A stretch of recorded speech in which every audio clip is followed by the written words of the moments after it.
Right. Well, this is the the big story, the gorilla in the room, if you will. Vodafone confirms it's in early stage discussions with Liberty Global. Now, we've mentioned Liberty Global 3 or 4 times in the last month. John Malone is sort of a puppet master of the communications industry at the moment.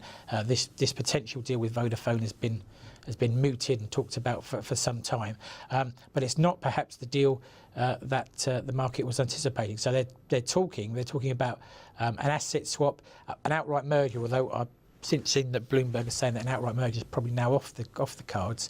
So basically, they're ruling out anything that the market would like. Yes, yeah. I mean, and the asset swap. I mean, it's like, why bother? Well, good question. Vodafone, as we see, they spiked 4% after hours in the US, but as we saw from our earlier slide, is down 2% in London, and that suggests that the market doesn't see any kind of premium bid forthcoming under the current headlines. Yes, if the group merged, there'd be somewhere in the region of a £230 billion dollar company, but its scale, it's sufficient.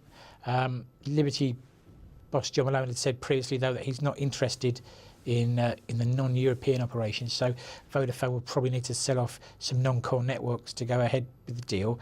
And the question here then is, would a sale of networks in India and Turkey and other non-European areas realise value for Vodafone shareholders?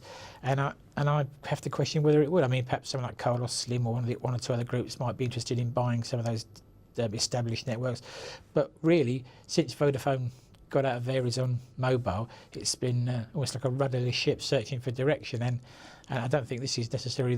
Well, I mean, the only good thing that seems to could come out of this is that somebody else says, "Oh well, we'll take over Vodafone just to stop that deal going ahead." Well, maybe Mr. Then once it's part of Liberty Global, I mean, it's untouchable, isn't it? Quite yes, very true.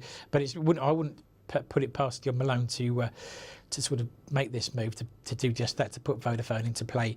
All right. And he may have another agenda. Who knows how complicated his mind is. Okay. Anyway, that's one to keep an eye on, and obviously it's a story that's going to be ongoing and not going away in the near future.